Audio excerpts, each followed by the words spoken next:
Welcome to Big Ten Spotlight. He is Deon Thomas, the leading scorer in all of Illinois Fighting Illini history, and I am Aaron York. I'm the leader in most TikToks made about Penn State basketball in history.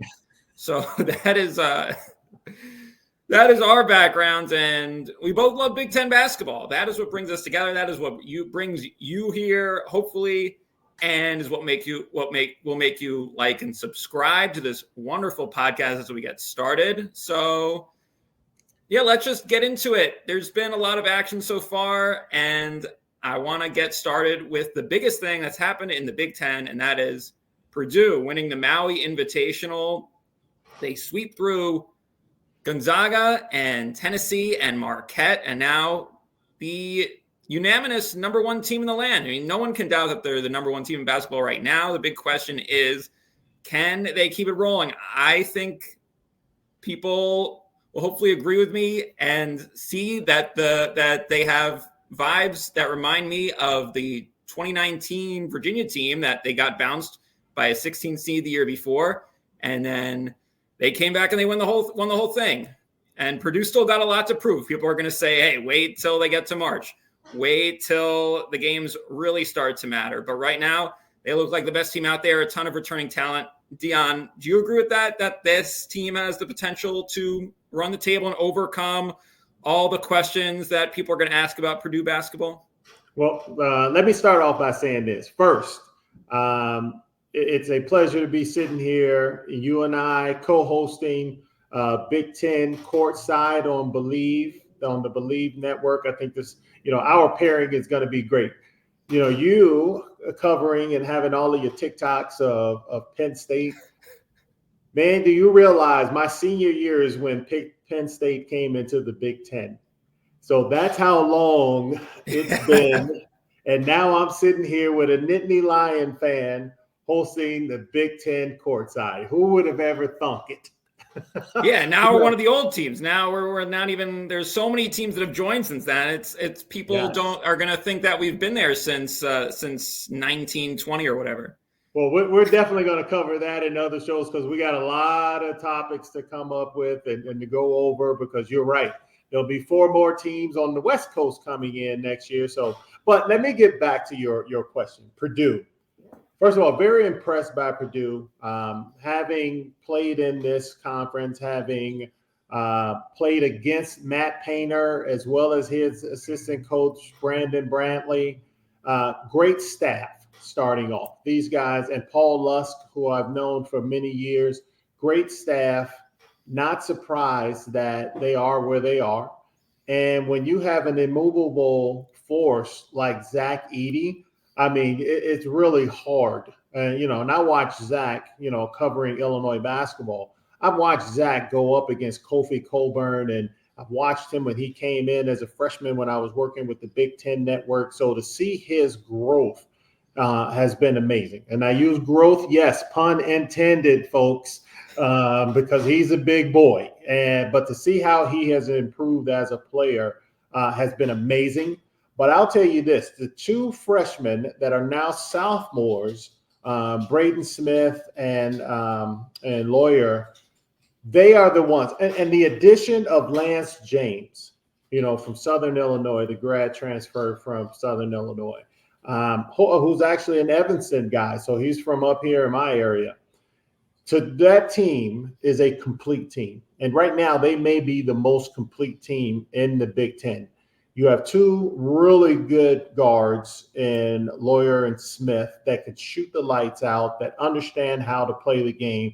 I mean, Brendan Smith really makes them go. He's averaging 13 points, 6 rebounds, and 6 assists. And this is from your point guard position. So if you can get a point guard playing like that, and then you get Zach Edey, who is, like I said, probably the most dominant player in the country. Of course, last season's Naismith winner. You ask, can they keep going? Yes, they can keep going. They got upset last year when I saw that matchup. I thought it was a horrible matchup for Purdue. I knew they were going to be in trouble. I don't know if I'm clairvoyant or not, but once we hit the NCAA tournament, I started cheering for all Big Ten teams. But I knew they would be in trouble on that one just because of the style of play. And unfortunately, I was right. But this Purdue team is even better. And they're even better because one of the things Coach Henson used to always say is the best thing about freshmen is they become sophomores. And that holds true with the two guards that I just mentioned. And then you bring in fifth-year guard Lance James to go together with what I believe is a well-rounded team. So they are for real. And if anybody thinks that they're not, then they better start watching them again. This team is solid defensively. They run a great offense through Zach Edey, who has become a much improved passer. So you can't double team him like they did last year and cause him, all types of problems. But this team is more comfortable playing together. And like I said, with the great coaching that they have on their sideline, this could be a big time win for Purdue. Yeah, I think those are the two biggest things. I think Braden Smith getting even better as a distributor. He's up to 6.7 assists per game on the young season. And then, like you said, Lance Jones coming over from Southern Illinois, and he was a volume shooter over there. He's going to be a more efficient shooter as he's surrounded by these amazing teammates. And no one's gonna believe it. They go undefeated all the way until March, and people are still gonna say, "Oh, they're gonna fall apart. They're gonna fall apart." But that's what they earned with that huge disappointing loss against FDU last year, and they're just gonna have to deal with it. And we'll see how they handle the pressure. That's gonna be fascinating all season. How this team that seems to have it all put together, how they handle the pressure, and if they can overcome the odds once we get to March. So the next thing I wanted to get to is just there's been a lot of action so far with all these Thanksgiving tournaments and a lot of other important non-conference games. So let's talk about the most surprising team. I figure we can each give one. I marked down a few candidates, but who's your most surprising team so far in a good way, and then your most disappointing team, a team that has not gotten out of the gates like you thought they would? I'll say let's start with the other side of that. The most disappointing team per se. I believe the most disappointing team right now, and we have some teams that I could throw three of them up there. I could say Michigan State, I could say a Michigan team, or I could say Maryland. That's all three that I had. Yeah. Those are three. But when you go back and you look at and you dig deeper into who these teams played and who they lost to, that's where you have to, you start to trim the fat and really get back to see who's the most disappointing. Right now, I'm shocked at Maryland. I really thought Maryland was going to be a lot better than what they were. They have great coaching on their sideline, great players, brought in some really nice transfers. So they're the ones that I would really have to say that I'm more surprised with and how they've struggled so far at the beginning of the year. They have really not looked good at all. And even when in their losses, you lose to Davidson, you lose to UAB. I mean, these are teams that you, as a Big Ten team, you should never lose to. Now, I lost to Villanova. Okay, I get that. Villanova is historic. The way they lost to Villanova was just awful. And Villanova just lost at home last night to which was St. Joseph's. It was the St. Joseph's in the Big Five battle. And when Maryland went in there, Villanova looked like a juggernaut. They were just not competitive. Well, no, and that's the point. I think they will be better later as this team continues to come together and get to know, learn their roles and buy into their roles. I think they will be better, but that has to be my biggest disappointment right now. And you talk about the team that has stood out so far. How do you go from being one of the worst teams in the Big Ten to being undefeated? I mean, now, of course, once Nebraska, we'll get to see when Nebraska plays Creighton if they're for real. But, they beat a struggling Oregon State team. But none of their other wins really jump off the page on you. They haven't played great teams. They haven't played a great schedule. So we'll really see who this team is when they play Creighton on Sunday. Then you'll get to see who they are. And then they have to go on the road to Minnesota. Now, Minnesota is one of those teams that you can put up there and say, they've been a little surprising this year, especially how bad they were last year. but we'll see who they are on the road in a hostile location. I don't know if you've ever been to the barn, Aaron, but playing in the barn on that elevated floor is not a comfortable thing, especially if you have not done it before. So it'll be interesting to see. But Nebraska would have to be my surprise right now, and my most disappointing would have to be Maryland. Yeah, I had both those teams written down. I'm actually glad you listed all the disappointing teams because I'm going to add another disappointing team, even though I'm probably the only one who actually had expectations for them. That's my Penn State Nittany Lions losing 3 straight in Orlando. And it was fine. I lose to Texas A&M. Okay, Texas A&M's really good. They were out for revenge because we destroyed them in the NCAA tournament last year. And then, of course, our entire roster turned over. You had a guy on that team last year, boy, that was an absolute beast, though. Jalen Pickett, unbelievable. And then Andrew Funk in that game just was nuclear from 3-point range. So there was just nothing A&M could do to stop us. And then, we were so close to being Texas. It was heartbreaking. But then, for Penn State to lose that game, and then I thought we were on even footing with Butler. And Butler had lost to Michigan State by a lot. That was probably Michigan State's best win of the season so far. So and Vegas agreed. I think it was like a 1.5 point spread, and then we just didn't get done against Butler. And then we got to Sunday in the 10:30 in the morning. I'm like, great, this won't interfere with my NFL viewing, so this is fantastic. And it's VCU. Mike Rowe just left VCU. He brings Ace Baldwin Jr. over. He brings Kern Jr. over from VCU. So it's like, great, who do these guys have left? And what do? They shoot the lights out. We cannot stop them from getting into the paint. This team's defense is not where it needs to be. So that's my Penn State rant of the day. I know they're not the most marquee team, but you listed the Maryland disappointment. Penn State, I really thought they had a chance to get 2-1, to be 2-1. Kanye Clary, although he got hurt in the VCU game, he's been excellent so far. The one guy not the one guy, but the most important guy that stayed over from that Shrewsbury era was Kanye Clary, and he's our best player. So I feel lucky that he stayed. Very grateful for him. And it's just, also Michigan State. James Madison might not be that bad of a team. KenPom has them in the top 100, but you still can't lose to that team at home. True. And just watching that game with the performances they got from Malik Hall, who's played better since, and AJ Hoggard, who has finally gotten back on track, but they were so bad in that game. And now they just lost to Arizona out in California, and they played better. They still lost, but that's almost, even though Michigan State fans don't take moral victories, that almost has to seem like a moral victory because they looked like they belonged with Arizona, which their previous performances, they didn't look like they belonged with the elite teams in the country. They also lost to Duke in that annual Champions Classic. So Michigan State, I think they're going to get back on track based on how Hall and Hoggard have picked up their game since that really disappointing James Madison game. Well, and you already mentioned Maryland. So real quick, surprising team. Yeah, Nebraska hasn't played anybody, but what they've done with the transfer portal with their front court has been really impressive by Fred Hoiberg. They bring, Josiah Alec from UMKC. He looks like a really productive big man. His post game is really smooth. And then Rian Kamast, who's from the Netherlands. He played 3 seasons at Bradley.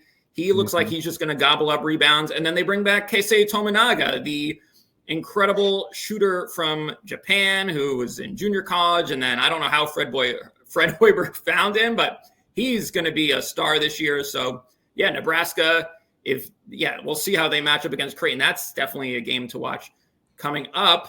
And then who's my other surprising team? It was Ohio State, with them beating Alabama in a game that happened over the weekend. I thought that game got lost in the shuffle. It did. Yes. But the way Aaron, I'm sorry. That's a great segue. But you're right. You want to talk Ohio State? We can talk Ohio State. Yeah, because they're one of those teams that I don't believe, and I know, I have a Big Ten vote for Player of the Year and all of these other things from my time with BTN. I did not see them playing the way they have. Now, of course, Texas A&M, they take that loss against Texas A&M. You know, have a mutual opponent as Illinois with the Oakland team. So I had an opportunity to watch Oakland University up close. They're going to be, you know, probably win their conference. So if not, they're going to be right there challenging for their conference win. So that's a good win against a very tough team and a very, very well-coached team.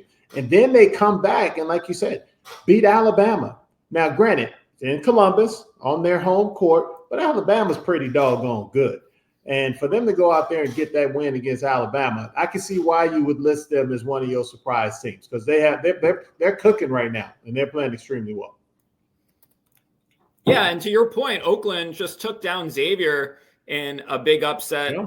And like you said, they're going to be a really solid mid-major team. So another good win for Ohio State. And what really stands out to me about Ohio State is the sophomore backcourt with Bruce Thornton and Roddy Gale Jr. Thornton in that Alabama game was 4 of 6 from deep, 13 of 14 from the line. So he's getting to the rim, attacking the rim, and also hitting from deep. Scored 29 points. And Roddy Gale Jr. 8 of 11 from the field in that game with 23 points. As a team, they absolutely just crushed it. 56% on 3-pointers, and they take down a really solid Alabama team that people have high expectations for. So, yeah, I think it's going to be interesting to see where Ohio State goes. Well, I mean, it's only up. I mean, because one thing that they're going to do and what that coaching staff preaches is the defensive end of the ball. And normally your offense is the second thing that comes along and your defense is first.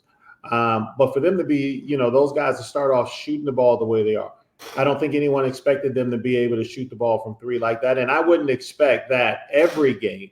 But if they can, you know, stay around at 37 to 40%, which they did that game, if they can stay anywhere around there, they're going to be hard to beat, because they're really good with the ball off the bounce, spot up shooters, and they're going to become a very good defensive team, you know, because that's demanded from their staff. So it'd be interesting to see. And I think they're only going to go up, you know, so looking forward to seeing those guys get going and get playing in the Big Ten as we move into the Big Ten schedule, you know, some sooner than later.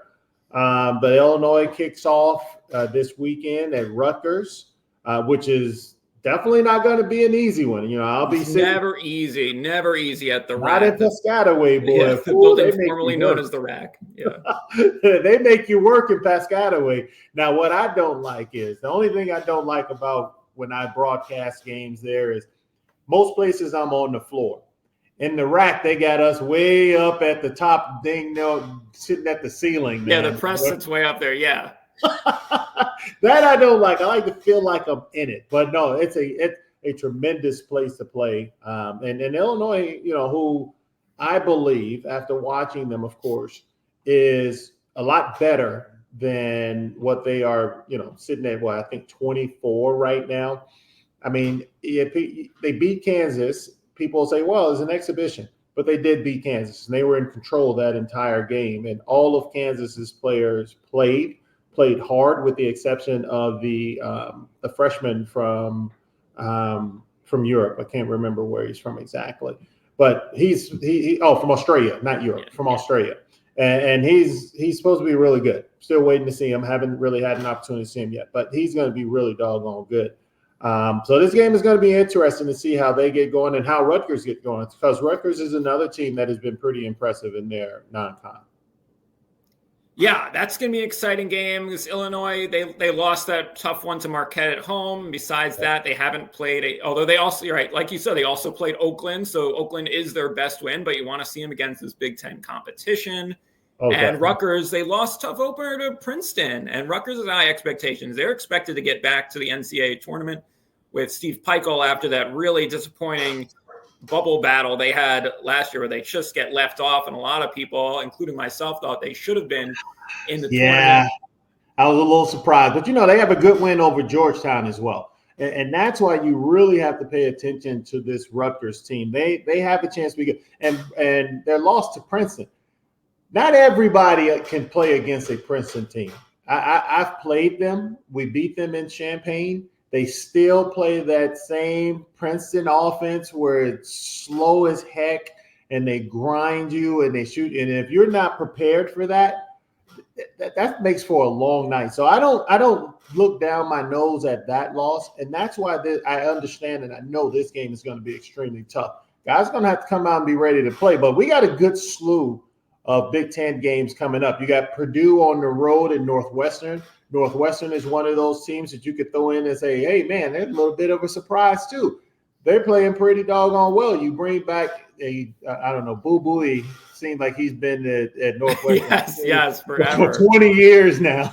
But, it all starts with your guard play. And Chris Collins, who I actually hosted on his senior visit to the University of Illinois, I was his host. Oh, wow. Yeah, exactly. That's how far I go back, Ron. We got young and old on this doggone pod right here, baby. But no, he does a great job defensively, of course, cutting his teeth under Coach K after playing for him. Heck of a coach, has done things at North. I mean, shoot, he's the only coach to take them to the NCAA tournament. And I think they'll be back there again. I mean, this team is really doggone good, but they're up against a mountain of a man. When Zach Edey, when they played when they played Purdue. Yeah, and one other thing about Rutgers, I thought they lost to Princeton at home. That game was actually played in Trenton, so technically closer to Princeton as being from New Jersey. Trenton right next to Princeton, so that was a neutral site game. Maybe they win that game if it's in the friendly confines of the RAC. And then on your Illini, I think they are one of the most talented teams. They have so much experience bringing back Terrence Shannon Jr. and they have these super seniors. Marcus Damask from Southern Illinois is a guy from the forward position who could do it all. He had 3.8 assists last year in addition to being a good scorer. Dane Danger was just a monster in the paint last year. They bring him back. Quincy Guerrier, is that how you pronounce it? From Guerrier. Right, Guerrier, you like French, right? Guerrier. Exactly. You got a French Canadian. Oh, that's right. I forgot. He's from Montreal, right? Right. All right. So he's two-time transfer. He started Syracuse, then went to Oregon, now to Illinois. So he's well traveled. And then Coleman Hawkins is banged up right now. Got Luke Good coming off the bench. He can really shoot. So I agree with you about Illinois. They could be underranked by the AP, but we'll see. They just if they get into Big Ten play and go on a run, it is going to put the country and the conference on notice. For sure. Okay, so let's see. Who didn't we get to yet? Oh, I did want to talk about Wisconsin. They got off to a really slow start, got absolutely destroyed in Providence in that Gavitt tip-off game. Yeah. But then they bounce back at the Fort Myers tip-off. They take down Virginia. Virginia looks really good. They just beat Texas A&M in their ACC SEC challenge, and I could rant about that, how because of the ESPN contracts coming up, there's no more Big Ten ACC challenge. That's terrible. It's awful. Let's rail on that for a couple minutes now, exactly. Because that is terrible. That is one of and I understand, I understand the business of college basketball. I get it. But when we start destroying the history of college basketball, I think that's terrible. The Gavitt games, the Big Ten ACC challenge, all of these things are things that have been around, the Big East, but have been around for decades, and I think that should still be there. I mean, young people like yourself, I remember when those things kicked off, and then you got all of these teams that never get to play one another. Now they're finally playing one another during the season, before the NCAA tournament. I mean, the television ratings had to be off the charts, and then you get rid of it. I'm sorry. Let me get off my soapbox. I just think it's terrible. But no, I think a lot of Big Ten fans I don't work for the television station, so yeah, they gonna do their thing. Yeah, I was surprised. I learned that a few months ago. Yeah, because the ESPN not broadcasting the Big Ten anymore. The Big Ten ACC Challenge goes away because that's an ESPN thing. It's all across ESPN Network. So now the Big Ten, they still have the Gavitt tip-off games because Fox, they have that broadcaster partner in common. And now we're going to start seeing Big Ten games on Peacock.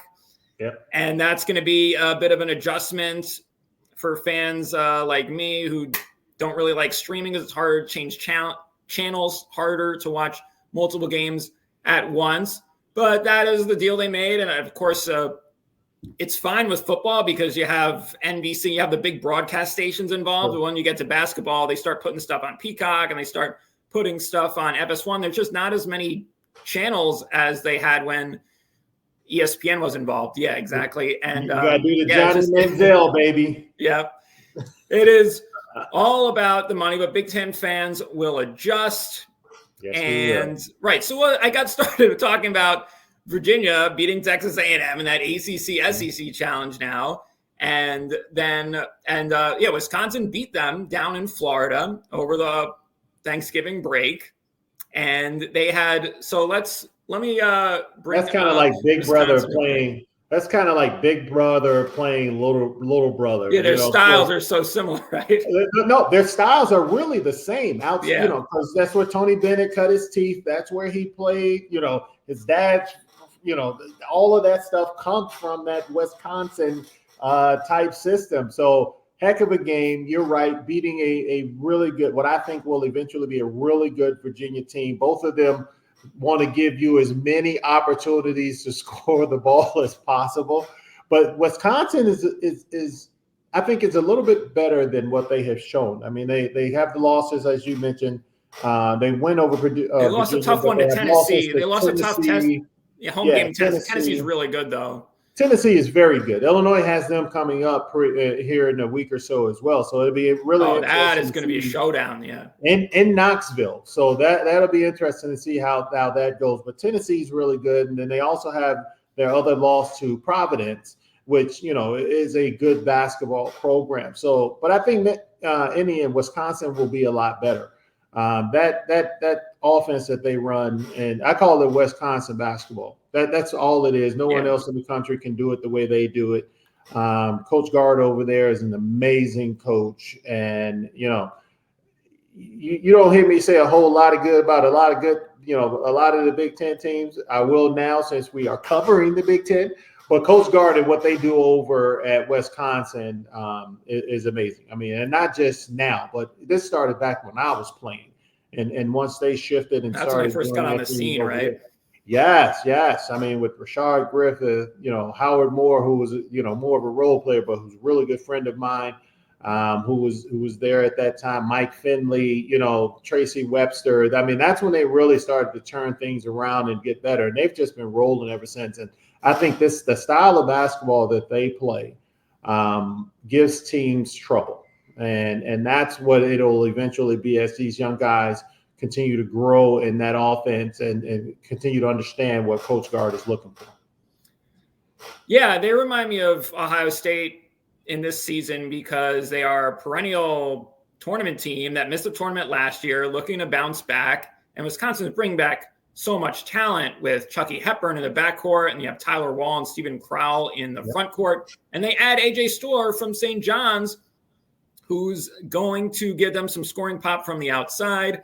Yep. And I was really surprised when they got off to that slow start because I saw this team as with the talent they're bringing back and the motivation they have as being one that could make a lot of noise. So then when they went and beat Virginia, I'm like, okay, this is the Wisconsin I thought I was going to see. And again, they are going to be a team to watch and that we're excited to see. So the one other team I just wanted to get to real quick was Iowa, who has also played a lot of tough competition. They lost to Creighton, and Creighton might be battling with Marquette for one of the best teams in the Big East and one of the best teams in the country. So no shame in that. They also lose to an Oklahoma team that's supposed to be really good.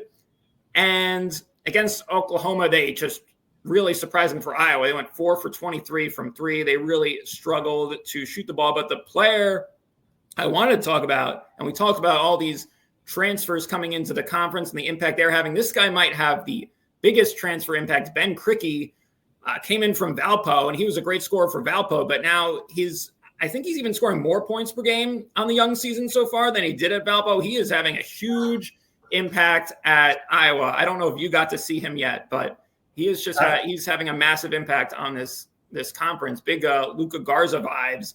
Maybe he's not that good, but he's from the center or power forward position. He is going to have that kind of an impact, I think. Yeah, Cricky is kind of in that stretch 5 position like Luka Garza was. Definitely, I don't think I agree with you. He's not as talented as Garza. Well, I don't know if the motor. If the motor is as high as Garza because Luka Garza was one of those players that got the very best out of everything he had. I mean, he wasn't the greatest athlete. He wasn't the fastest, the highest jumper, the strongest, but man, did his motor get him past a lot of people and got him into the NBA for a stint.